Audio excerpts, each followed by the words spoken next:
अब आज हम लोग ज्योग्राफी में सौर पद्धति यानी सोलर सिस्टम के बारे में जानेंगे। तो क्या है सोलर सिस्टम, इसके बारे में हम लोग समझते हैं। सौर पद्धति या फिर इसको अंग्रेजी में सोलर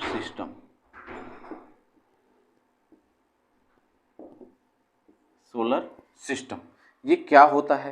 तो ऐसे हम लोग समझ लें कि एक सूर्य और सूर्य के साथ 8 ग्रह, उल्कापिंड, क्षुद्र ग्रह और अन्य खगोलीय पिंडों को मिला करके सौर मंडल बना हुआ है या सौर पद्धति का सिस्टम जनरेट हुआ है।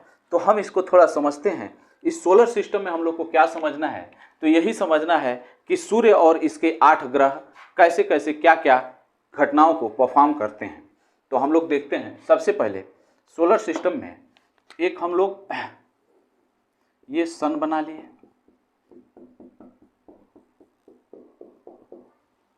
सन के बाद जो है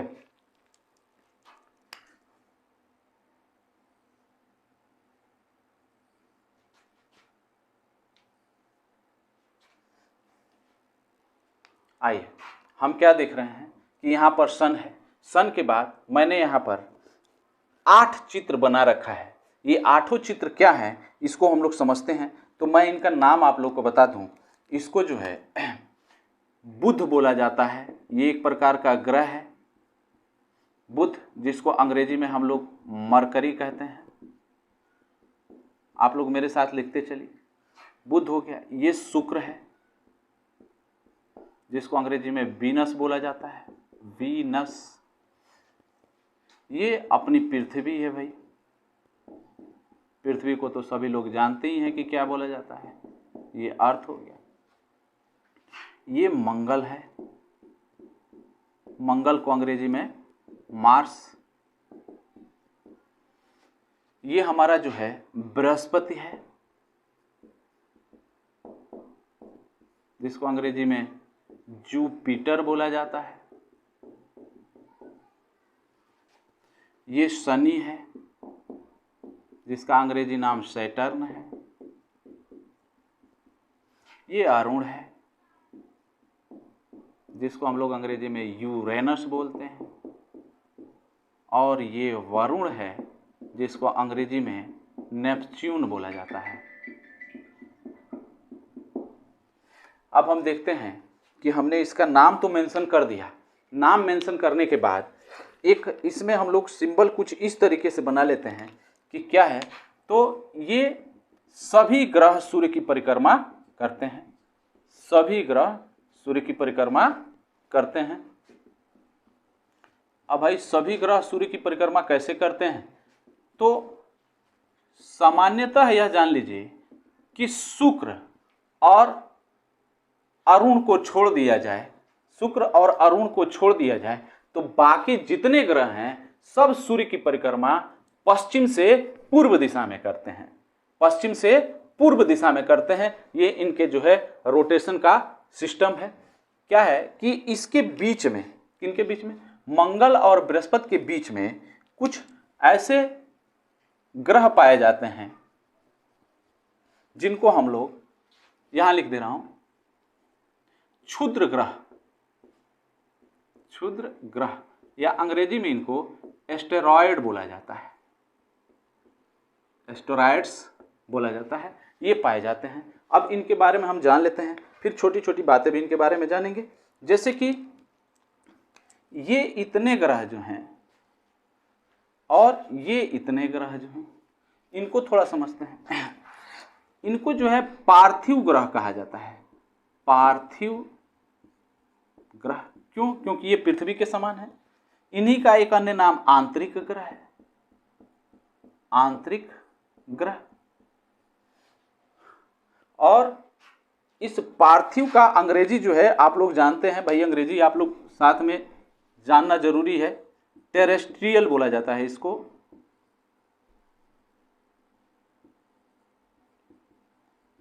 टेरेस्ट्रियल प्लैनेट्स इनको बोला जाता है। और आंतरिक है तो इंटरनल प्लैनेट्स आप इसको बोल सकते हैं। और ये जो है इनको जोवियन बोला जाता है, जोवियन, या इनको हिंदी में जो है बाह्य ग्रह कहा जाता है, मतलब एक्सटर्नल प्लैनेट्स।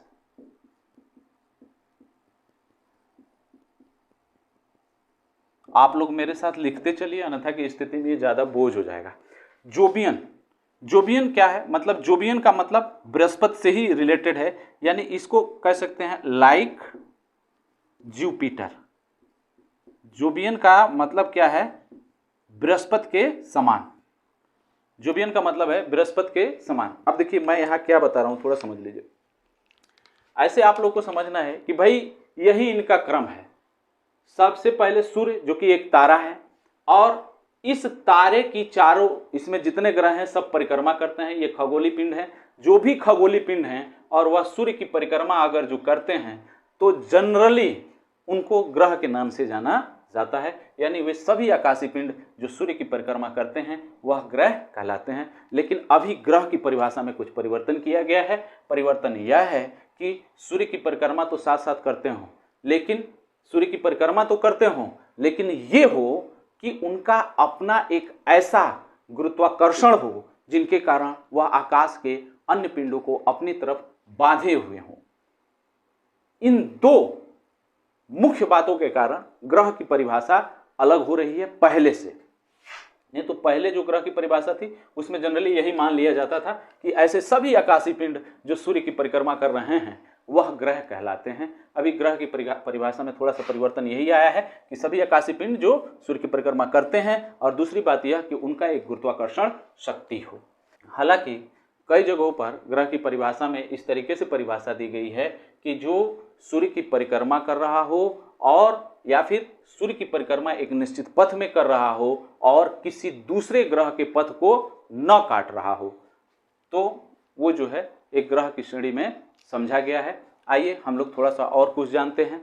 जैसे कि यह जो 4 ग्रह हैं, बुध, शुक्र, पृथ्वी और मंगल, इनमें एक खास बात यह है कि इन सभी के अंदर पृथ्वी के समान कुछ न कुछ गुण है। हालांकि सभी ग्रहों के गुण धर्म अलग अलग हैं, लेकिन कुछ न कुछ पृथ्वी जैसा है। इस कारण जो है इसको पार्थिव ग्रह की संज्ञा दी गई है। जैसे कि यह सभी ठोस पदार्थों से मिलकर के बने हैं, और बाकी जितने ये बाह्य ग्रह हैं ये सभी गैस से बने हुए हैं। और यही कारण है कि इन चारों के लिए एक शब्द इस्तेमाल किया जाता है जोवियन, जो कि मतलब होता है लाइक जुपिटर, यानी बृहस्पति के समान। और ये बाहर के 4 ग्रह जो भी हैं ये सब गैसों से निर्धारित हैं। मान लीजिए अगर जो किसी कंपटीशन में पेपर में यह पूछा जाता है निम्न में से कौन सा एक ऐसा ग्रह है जिस पर जीवन संभव है, तो मान लीजिए इसमें से कोई एक ऑप्शन मंगल दे दे, बाकी इधर शनि और वरुण दे दे, तो ऑब्वियस सी बात है कि वो गैस से निर्मित है तो वहां जीवन तो संभव नहीं होगा। जीवन संभव होने की या जो कल्पना की गई है जीवन की वह मंगल पर संभव हो सकता है, क्योंकि पृथ्वी पर तो हम लोग जानते हैं कि ऑलरेडी यहाँ पर जीवन है।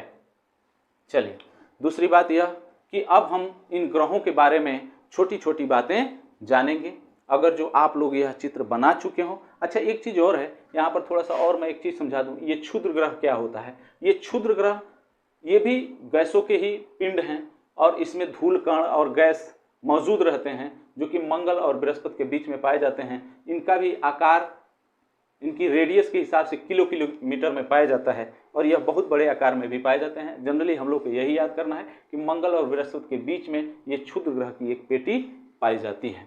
कुछ चीज़ें और बता दें, जैसे कि मान लीजिए अगर जो पूछा जाए कि सबसे छोटा ग्रह कौन सा है, तो सबसे छोटा ग्रह यहाँ पर आकार में बुध होगा, उसके बाद से जो है शुक्र, उसके बाद से मंगल हो जाएगा, उसके बाद से शुक्र और पृथ्वी। ये पृथ्वी और शुक्र लगभग द्रव्यमान और आयतन में समान है, यही कारण है कि शुक्र को जो है पृथ्वी की जुड़वा बहन भी कहा जाता है। अब मैं क्या करूंगा, तो आप लोगों को इन ग्रहों के बारे में अलग अलग मेंशन करके बताता हूं। तो अगर जो आप लोग इसको लिख चुके हो तो मैं इसको साफ कर देता हूं। चलिए थोड़ा सा और भी कुछ चीजें हम लोग जान लेते हैं, फिर मैं इसको साफ करता हूं। जैसे कि ऐसे अगर जो समझा जाए तो सूर्य के सबसे नजदीक ग्रह कौन सा हो जाएगा? बुध हो जाएगा। उसके बाद से स्थिति किसकी होगी? शुक्र की। उसके बाद से पृथ्वी की। उसके बाद मंगल, बृहस्पति, शनि, अरुण और वरुण। दूसरी बात यह है कि कभी कभी पेपर में ये भी पूछता है कि पृथ्वी किन दो ग्रहों के बीच में स्थित है, तो ये ध्यान देने वाला विषय है कि पृथ्वी शुक्र और मंगल के बीच में स्थित है। अब इन सभी ग्रहों के बारे में हम लोग अलग अलग भी अध्ययन करेंगे। इससे पहले कि एक और शब्द होता है, एक शब्द होता है कि किन किन ग्रहों में छल्ला पाया जाता है।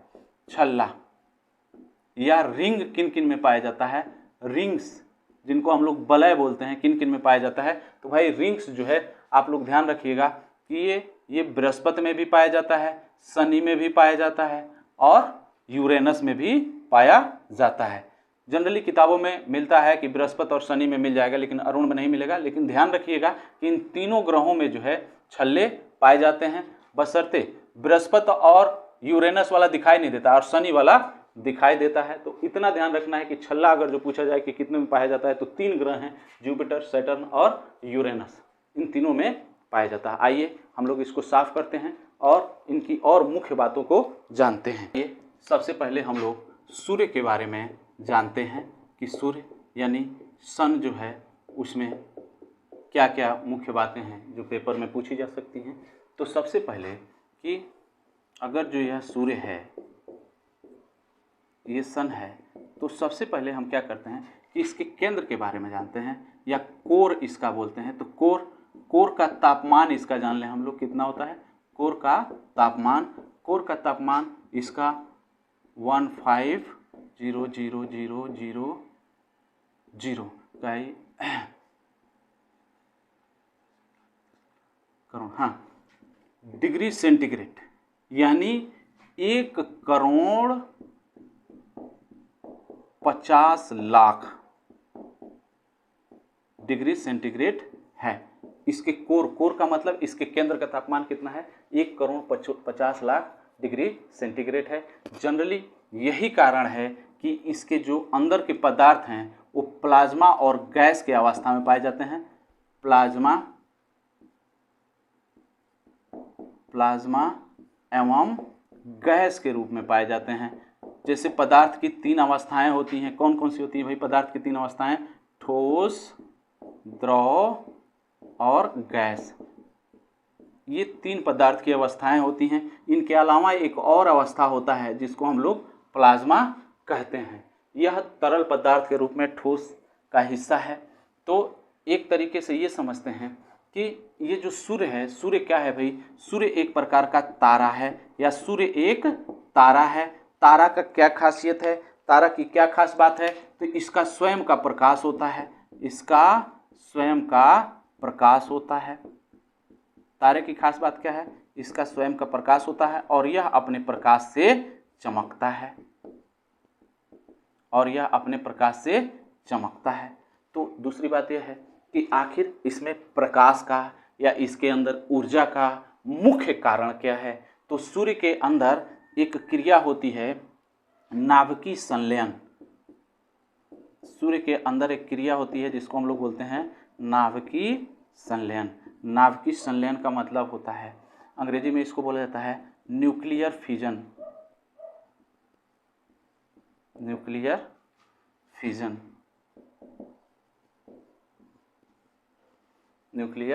फिजन यानी नाभिकीय संलयन। नाभिकीय संलयन क्या होता है भाई, तो नाभिकीय संलयन को हम लोग समझते हैं।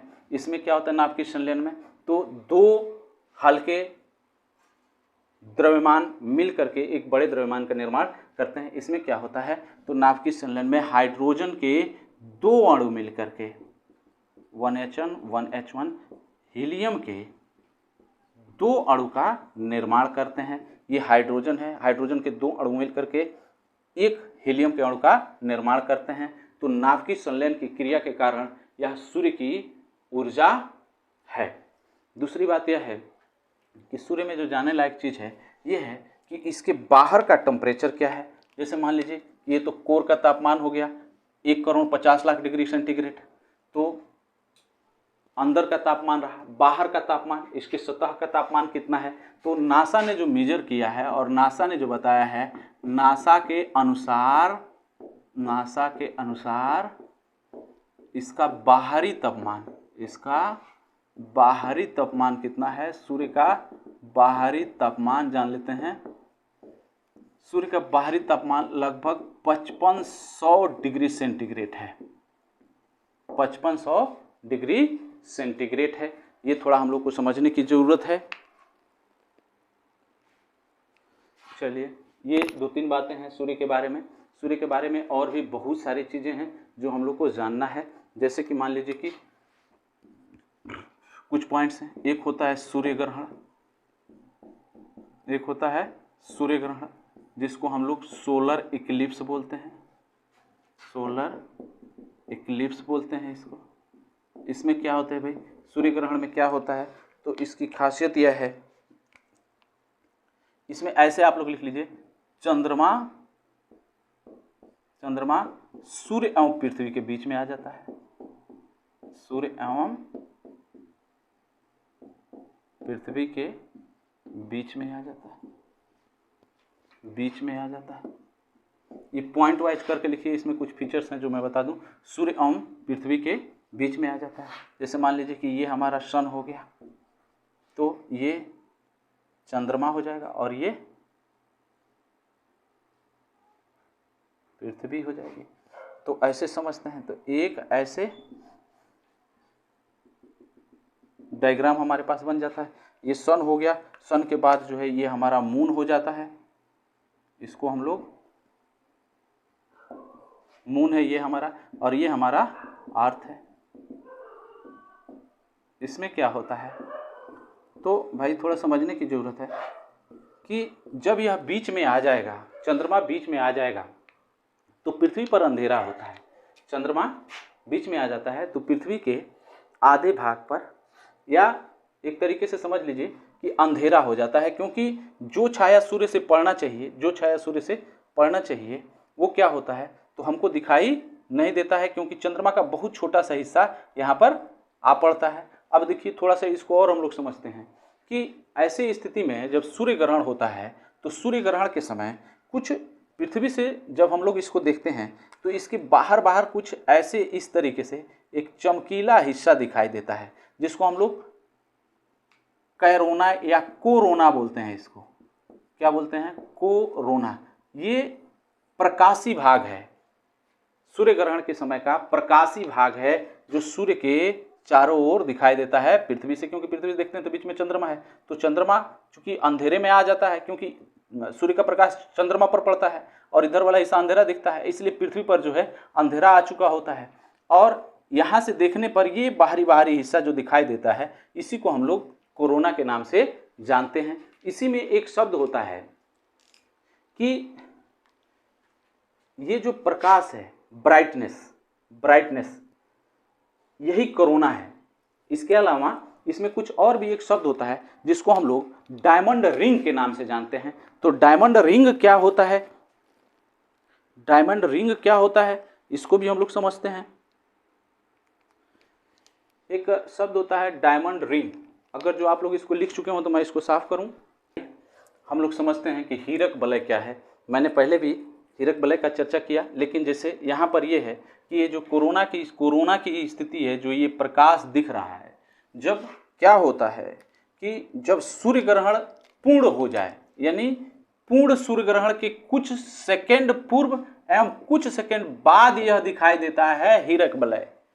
ये क्या होता है, ये ठीक वही स्थिति है कि अगर जो ये सूर्य है, ये अगर जो सूर्य है, तो सूर्य के बाहर एकदम एक पतली सी पट्टी होती है जो रिंग के रूप में दिखाई देती है, बहुत चमकीला होती है। इसी को जो है हम लोग क्या बोलते हैं भाई, इसी को जो है हीरक वलय के नाम से जाना जाता है। यहाँ पर एक और पॉइंट मैंने मेंशन किया है कि किसी भी दशा में जो पूर्ण सूर्य ग्रहण है या सूर्य ग्रहण, ये 7.5 मिनट से अधिक नहीं हो सकता। इसको आप लोग याद कर लीजिए। जनरली हम एक बात और जानते हैं कि सूर्य का प्रकाश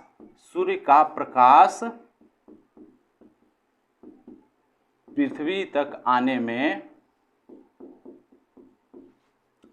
कितना समय लेता है, कोई बताएगा? आने में 8 मिनट 3 सेकेंड का समय लेता है। लगभग लिख लें, 3 सेकेंड का समय लेता है। ये भी जानना जरूरी था। लगभग कितना 8 मिनट 3 सेकंड का समय लेता है। अगर जो आप लोग इसको लिख चुके हो तो मैं इसको फिर साफ कर दूं। चलिए, हम लोग जानते हैं कि यहाँ पर कुछ चीज़ें लिख रखा हूँ जिसमें कुछ बातें हैं जो बहुत ज़रूरी हैं। जैसे कि एक सौर ज्वाला शब्द है, सौर कलंक शब्द है, इनको हम लोग समझते हैं। ये अरोरा बोरियोलिस क्या होता है, अरोरा ऑस्ट्रेलिस क्या होता है, पहले हम इनको जानते हैं। तो ये क्या है, इनको थोड़ा समझते हैं। जब सूर्य ग्रहण होता है तो, या फिर ऐसे ही समझिए कि सूर्य के प्रकाश मंडल से, यहाँ पर हम लिख दे रहे हैं सूर्य के प्रकाश मंडल से, सूर्य के प्रकाश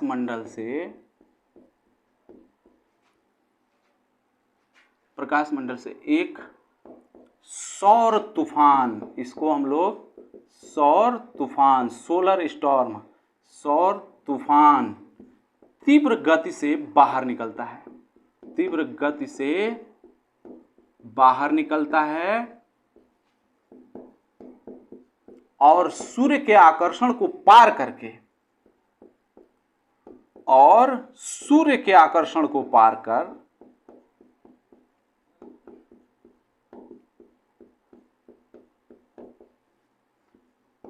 करके सूर्य के आकर्षण को पार करके अंतरिक्ष में चला जाता है, अंतरिक्ष में चला जाता है। इसे ही सौर ज्वाला बोला जाता है। यह क्या करता है, तो जो सूर्य का प्रकाश मंडल है, सूर्य के प्रकाश मंडल से एक सौर तूफान निकलता है तीव्र गति से, और निकलने के बाद यह सूर्य का जो आकर्षण है उस क्षेत्र को पार करके अंतरिक्ष में चला जाता है। इसे ही सौर ज्वाला कहा जाता है। जब यह सौर ज्वाला अंतरिक्ष में जाता है, और अंतरिक्ष के बाद यही सौर ज्वाला जब पृथ्वी के वायुमंडलीय भाग में आता है, पृथ्वी के वायुमंडलीय भाग में आता है, पृथ्वी के वायुमंडलीय भाग में आता है, तो कई प्रकार के या फिर विभिन्न प्रकार के रंग उत्पन्न करता है, विभिन्न प्रकार का रंग उत्पन्न करता है, रंग उत्पन्न करता है। जो यह रंग उत्पन्न करता है, तो यही रंग इस पृथ्वी के उत्तरी ध्रुव पर एक रंगीन दृष्टिकोण प्रदर्शित करता है, या रंगीन नजारा प्रदर्शित करता है, जिसको हम लोग उत्तरी ध्रुव पर अरोरा बोरियोलिस बोलते हैं। और यही जो प्रकाश का विखंडन है, जब यह पृथ्वी के वायुमंडल में आता है तो धूल कणों के कारण विखंडित होता है, और यही प्रकाश के विखंडन के कारण विभिन्न प्रकार के ये रंग उत्पन्न करता है। और उत्तरी ध्रुव में इसका नाम अरोरा बोरियोलिस, और दक्षिणी ध्रुव पर इसका नाम जो है अरोरा ऑस्ट्रेलिस होता है। ये 2-3 पॉइंट हो गए। हम लोग थोड़ा सा और इसको अपने शब्दों में परिभाषित करने की कोशिश करते हैं। तो क्या जानना है हम लोग को? जानना है कि यह सौर ज्वाला क्या होता है कि जब पृथ्वी के वायुमंडल में प्रवेश करता है, तो हम जनरली जानते हैं कि पृथ्वी के उत्तरी ध्रुव और दक्षिणी ध्रुव पर चुंबकीय बल रेखाएं होती हैं। इन चुंबकीय बल रेखाओं के कारण होता क्या है कि यह सौर ज्वाला इन चुंबकीय बल रेखाओं के उपस्थिति के कारण इसमें इलेक्ट्रॉन और प्रोटॉन के जो पाथ हैं उनको डिस्टर्ब करती हैं, और जब यह डिस्टर्ब करती हैं तो एक बहुत सुंदर प्रकाश का नज़ारा दिखाई देता है। और उत्तरी ध्रुव पर इसको अरोरा बोरियोलिस बोला जाता है, या इसको एक और नाम हिंदी में बोला जाता है सुमेरु ज्योति। सुमेरु ज्योति ये उत्तरी ध्रुव पर बोला जाता है। और ठीक इसी प्रकार का एक नज़ारा दक्षिणी ध्रुव पर भी देखने को मिलता है। ये भी पृथ्वी के चुंबकीय क्षेत्र के कारण ही होता है। तो इसको जो है अंग्रेजी में तो अरोरा ऑस्ट्रेलिस बोला जाता है, लेकिन हिंदी में इसको कुमेरु ज्योति के नाम से जाना जाता है। चलिए, ये 2 बहुत बातें हो गई जिनको मैंने बताया। अभी हम थोड़ा सा और जानते हैं कि सौर कलंक क्या होता है। तो सौर कलंक को समझ लेते हैं। जहां से यह सौर ज्वाला निकलता है, सौर ज्वाला निकलता है, उस क्षेत्र में एक काला धब्बा दिखाई देता है।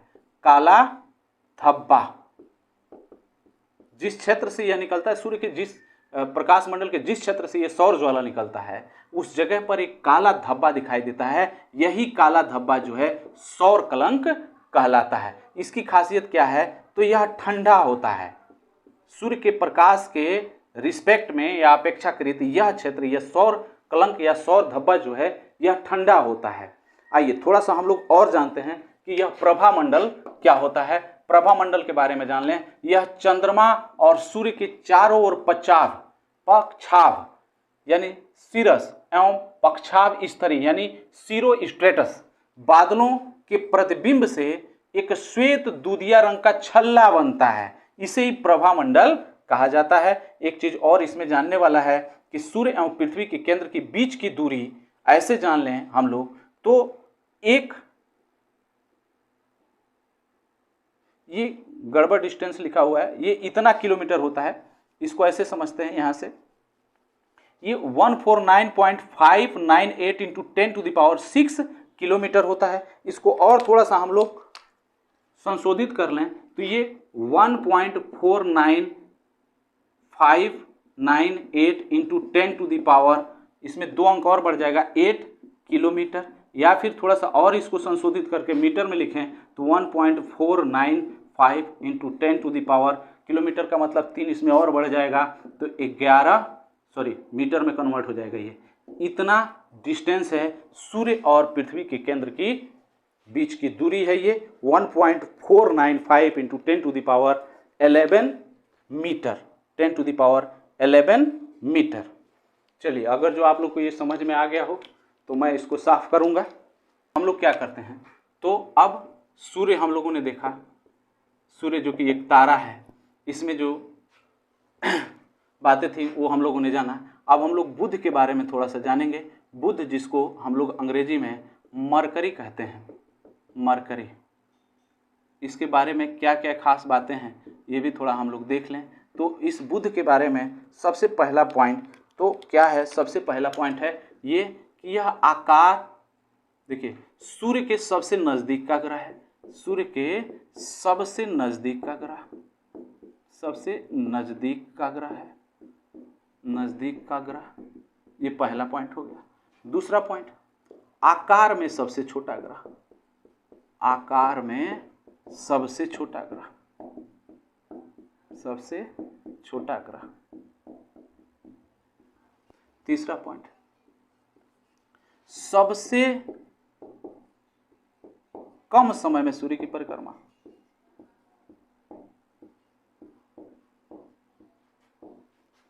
सूर्य की परिक्रमा, सबसे कम समय में सूर्य की परिक्रमा करता है।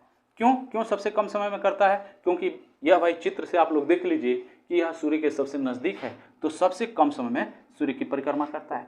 चौथा पॉइंट जो इसके बारे में जानना है वो ये है कि इसका कोई भी प्राकृतिक उपग्रह नहीं है, कोई भी प्राकृतिक उपग्रह नहीं है, कोई भी प्राकृतिक यानी नेचुरल सैटेलाइट नहीं है, प्राकृतिक उपग्रह नहीं है। कई जगह पर यह भी लिखा रहता है कि इसका कोई प्राकृतिक चंद्रमा है या नहीं है, क्योंकि पृथ्वी का एक उपग्रह है जिसको हम लोग चंद्रमा कहते हैं, तो इसीलिए जो है चंद्रमा भी नाम मेंशन में रहता है कि इसका कोई प्राकृतिक चंद्रमा है या नहीं है। तो ध्यान रखिएगा, बुध का कोई भी प्राकृतिक उपग्रह नहीं है। ये इसके बारे में जानने वाला विषय है। 2, 3, 4 पॉइंट जो हैं इसके लिए ज़रूरी है कि जैसे सबसे नज़दीक का ग्रह है, आकार में सबसे छोटा ग्रह है अन्य ग्रहों की तुलना में, सूर्य की परिक्रमा यह कैसे करता है भाई, तो मैंने पहले ही बताया है कि सूर्य के जितने भी ग्रह हैं वह सूर्य की परिक्रमा कैसे करते हैं भाई। तो ये अगर जो सन है, ये अगर जो सन है, तो ये लोग जो जितने भी प्लैनेट हैं सब सूर्य की परिक्रमा कुछ इस पाथ में करते हैं, इस तरीके का पाथ होता है जिसमें ये लोग करते हैं। और इसको जो है कौन सा पाथ बोला जाता है? दीर्घवृत्ताकार पथ बोला जाता है, दीर्घवृत्ताकार पथ। ये सूर्य की परिक्रमा करते हैं। और कैसे करते हैं भाई? जितने भी हैं, ये अगर जो मरकरी है तो मरकरी सूर्य की परिक्रमा कैसे करता है, तो यह जो है दीर्घ वृत्ताकार पथ में करता है। और कैसे करता है, तो ये ध्यान रखने का विषय है कि पश्चिम से पूर्व दिशा में। कैसे करता है, पश्चिम से पूर्व दिशा में, पश्चिम से पूर्व दिशा में। और देखिए मैंने आप लोगों को ऑलरेडी ही मेंशन कराया है, जैसा कि हम सभी लोग पहले से भी परिचित हैं कि मात्र 2 ग्रह हैं। कौन कौन से, शुक्र एवं अरुण। यह सूर्य की परिक्रमा पश्चिम से पूर्व दिशा में न करके पूर्व से पश्चिम दिशा में करते हैं, पूर्व से पश्चिम दिशा में।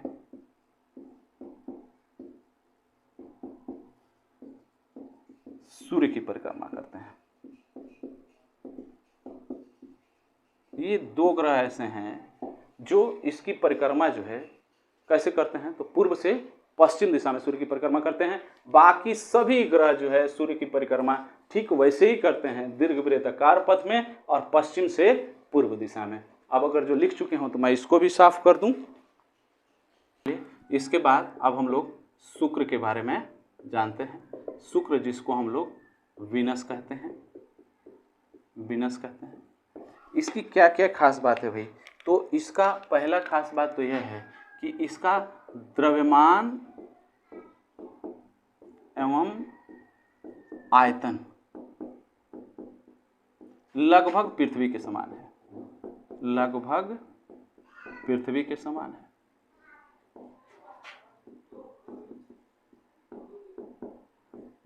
और अगर जो इसका द्रव्यमान और आयतन लगभग पृथ्वी के समान है तो इसको कुछ नाम दिया गया है, जैसे कि इस शुक्र के कुछ नाम हैं, जैसे कि भोर का तारा, भोर का तारा। भोर का तारा मतलब इसको बोला जाएगा मॉर्निंग स्टार,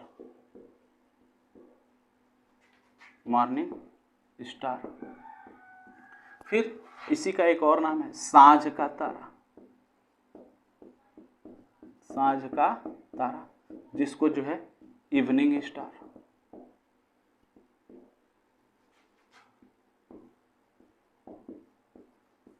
एक और इसका नाम है पृथ्वी की जुड़वा बहन,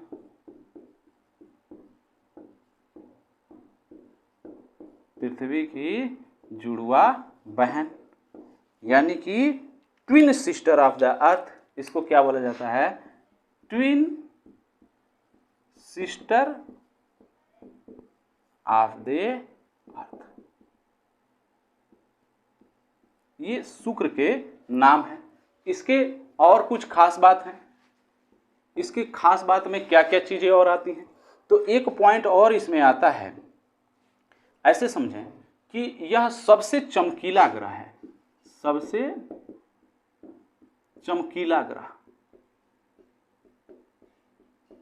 सबसे चमकीला ग्रह है। इसके सबसे ज्यादा चमकने का कारण क्या है, कारण क्यों यह इतना ज्यादा चमकीला है, तो इसका कारण है इस पर CO2, जिसको हम लोग कार्बन डाइऑक्साइड बोलते हैं, ऑक्साइड की उपस्थिति, ऑक्साइड की उपस्थिति जो कि लगभग 94% है। कितना है, 94% है।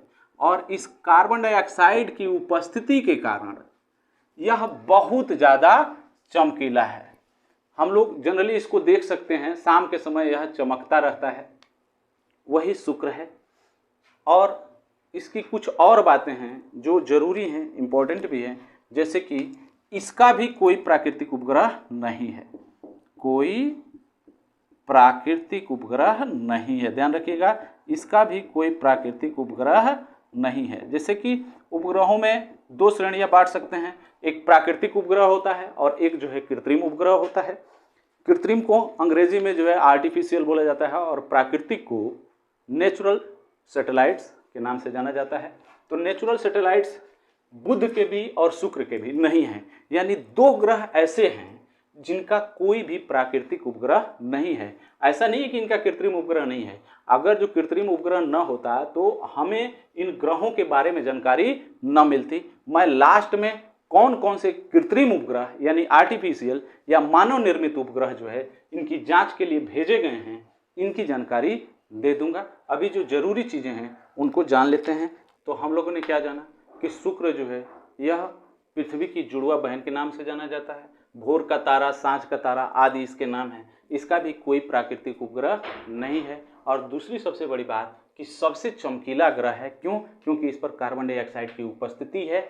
और यही कारण है कि ध्यान रखिएगा कि कार्बन डाइऑक्साइड उपस्थिति के कारण यहाँ पर ये भी रहता है कि यहाँ तेज गति का टेम्परेचर पाया जाता है, यानी बहुत ज़्यादा टेम्परेचर होता है, लगभग 400 डिग्री सेंटीग्रेड टेम्परेचर होता है। तो यहाँ पर प्रेशर कुकर की स्थिति भी पाई जाती है। प्रेशर कुकर की स्थिति होती है शुक्र ग्रह पर। मान लीजिए कहीं मेंशन कर दिया कि किस ग्रह पर प्रेशर कुकर की स्थिति होती है, तो आंसर क्या होगा आपका? शुक्र ग्रह होगा। ये ध्यान रखिएगा। और दूसरी बात ये कि ये तो हम लोग जान ही गए कि पृथ्वी की जुड़वा बहन भी इसको बोला जाता है। और बाकी इसमें और कुछ जानने लायक नहीं है तो बहुत सारी बातें, लेकिन सब कुछ जानने से कोई बहुत ज़्यादा फायदा होने वाला नहीं है। तो इसको मैं अब यहाँ पर साफ करने जा रहा हूँ। अब हम लोग थोड़ा सा जो है मंगल ग्रह के बारे में जानते हैं। मंगल ग्रह, जिसको हम लोग अंग्रेजी में मार्स बोलते हैं, ये एक ऐसा ग्रह है जो कि लाल ग्रह के नाम से जाना जाता है। लाल ग्रह भी इसको बोला जाता है। ये लाल ग्रह किसके कारण है? तो यहाँ पर जो है रेड ऑक्साइड की उपस्थिति पाई जाती है। दूसरी बात यह है कि इसके वायुमंडल में, जो इसका वायुमंडल है ये मंगल ग्रह का, इसमें जो है नाइट्रोजन प्लस आर्गन, ये दो गैसों की उपस्थिति पाई जाती है। नाइट्रोजन और आर्गन दो गैसें हैं जिनकी उपस्थिति पाई जाती है इसके वायुमंडल में। तीसरी बात यह जो मंगल ग्रह के बारे में है वो ये कि यहाँ पर मंगल ग्रह पर पृथ्वी के समान जीवन की संभावना है।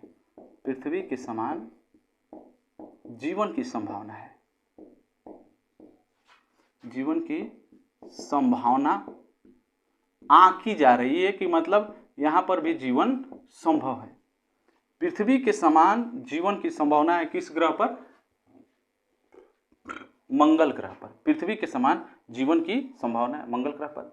दूसरी बात यह कि इसके बारे में और जान लें कि यहाँ पर एक पर्वत पाया जाता है। इसके पर्वत का नाम है निक्स ओलंपिया। निक्स ओलंपिया, निक्स ओलंपिया, जो पूरे ब्रह्मांड का सबसे बड़ा पर्वत है। पूरे ब्रह्मांड का सबसे बड़ा पर्वत, ब्रह्मांड का सबसे ऊंचा पर्वत है। ये सबसे ऊंचा पर्वत है। इसके बारे में और कुछ जान लें तो यह जो है अपने यहाँ का जो माउंट एवरेस्ट है,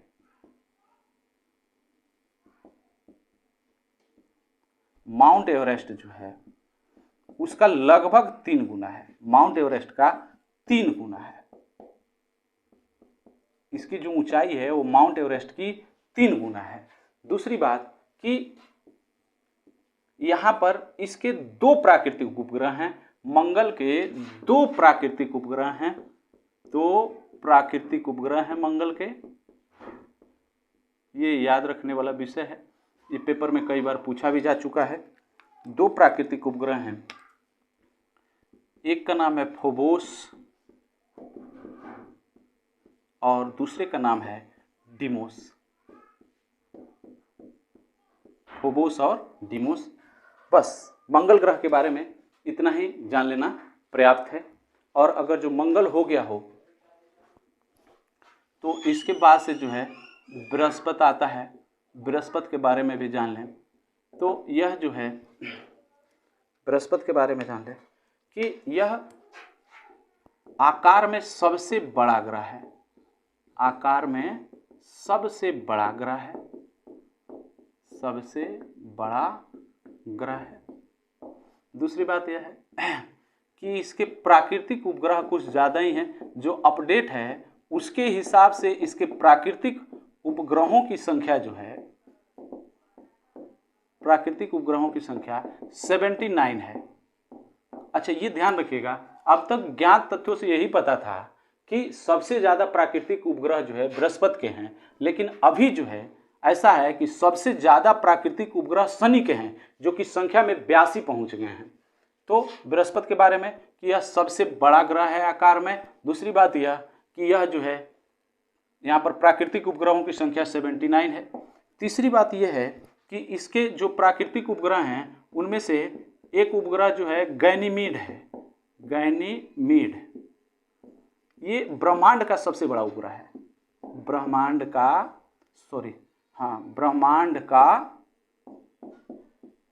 सबसे बड़ा उपग्रह है। सबसे बड़ा उपग्रह है। इसके और भी उपग्रह हैं, जैसे कि लो है, एक और है यूरोपा है। ये सब जो है, ये गैनीमीड या गैनीमाइड एक ही नाम है। ब्रह्मांड का सबसे बड़ा उपग्रह है ये। बृहस्पति के बारे में भी एक चीज़ और जानना है कि मैंने ऑलरेडी बता दिया कि इस पर भी छल्ला पाया जाता है, और हमको नहीं लगता कि बृहस्पति के बारे में और बहुत कुछ बताने की जरूरत है। जैसे कि हम लोग को पहले से ही विदित है कि ये जो है बृहस्पति गैसों से निर्मित है, तो बहुत कुछ जानने की जरूरत नहीं है। हाँ, अब एक बात और है कि मंगल ग्रह और बृहस्पति ग्रह के बीच में ही एस्टेरॉयड्स पाए जाते हैं। ये मैंने ऑलरेडी पहले से भी चर्चा किया है कि अगर जो ये मंगल ग्रह है और ये बृहस्पति ग्रह है तो इसके बीच में ही एस्टेरॉयड्स मिलते हैं या क्षुद्र ग्रह मिलते हैं। इनको हम लोग जानते रहेंगे क्योंकि ये धूल कणों से निर्मित होते हैं। अगर जो आप लोग इसको लिख चुके हैं तो मैं इसको भी साफ करूं। ठीक है, आइए अब हम लोग शनि के बारे में जान लें। शनि, जिसको हम लोगों ने अंग्रेजी में सैटर्न नाम से पढ़ा हुआ है। शनि क्या है भाई? तो शनि का भी इस तरीके का आकार है और इसमें भी एक छल्ला पाया जाता है। तो इसकी खास बात यह है कि यह आकार में दूसरा सबसे बड़ा ग्रह है। आकार में दूसरा सबसे बड़ा ग्रह है। दूसरा सबसे बड़ा ग्रह है। सबसे बड़ा ग्रह है दूसरे नंबर का। इसकी दूसरी बात, सबसे ज्यादा इसके प्राकृतिक उपग्रह है। सबसे ज्यादा प्राकृतिक उपग्रह है। कितने हैं भाई? इनकी संख्या कितनी है? तो सबसे ज्यादा प्राकृतिक उपग्रह यानी इनकी संख्या 82 अब तक आंकी गई है। जैसे कि पहले बृहस्पति का था तो मैंने पहले भी बताया कि अभी उसकी संख्या 79 ही है, जबकि इसके 82 आंके गए हैं। ये जो प्राकृतिक उपग्रह हैं, इनके प्राकृतिक उपग्रहों में एक उपग्रह जो है टाइटन है। टाइटन टाइटन का जो है स्वयं का वायुमंडल है। स्वयं का वायुमंडल है इसका, टाइटन का। और इसके जो भी ग्रह हैं शनि के, इनके ग्रहों का नाम जो है शेक्सपियर की जो रचना है वो इन्हीं ग्रहों के नाम पर है, या इन रचनाओं के नाम पर इन ग्रहों का नाम है। ऐसे आप लोग इसको समझ लें। शनि की और कोई खास बात नहीं है कि मैं बताऊं इसमें छल्ले पाए जाते हैं। है तो बहुत सारी चीज़ें जानने के लिए, लेकिन जनरली इतने ही से आप लोग का काम हो जाएगा। पेपर में इतना पर्याप्त है जानने के लिए। शनि के बाद एक आता है अरुण, जिसको हम लोग यूरेनस बोलते हैं। इसको जो है हरा ग्रह कहा जाता है। हरा ग्रह कहा जाता है। यूरेनस जो है इसको हरा ग्रह कहा जाता है। और यह जो है सूर्य की परिक्रमा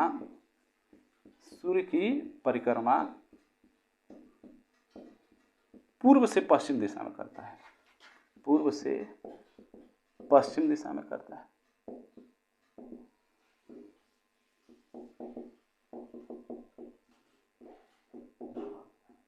एक और बात, यह अरुण हो गया, और एक इसी के साथ और है ग्रह जिसको हम लोग वरुण कहते हैं। वरुण, जो कि नेपच्यून के नाम से जाना जाता है। यह सूर्य से सबसे अधिक दूरी का ग्रह है वरुण। इसमें भी इसको भी हरा रंग ही बोला जाता है या हरे रंग का ग्रह कहा जाता है। कारण क्या है भाई? तो ये हरा रंग का क्यों कहा जाता है? क्योंकि यहां पर नाइट्रोजन पाया जाता है। इस ग्रह पर भी नाइट्रोजन गैस पाया जाता है, जिसके कारण इसका भी रंग हरा दिखाई देता है।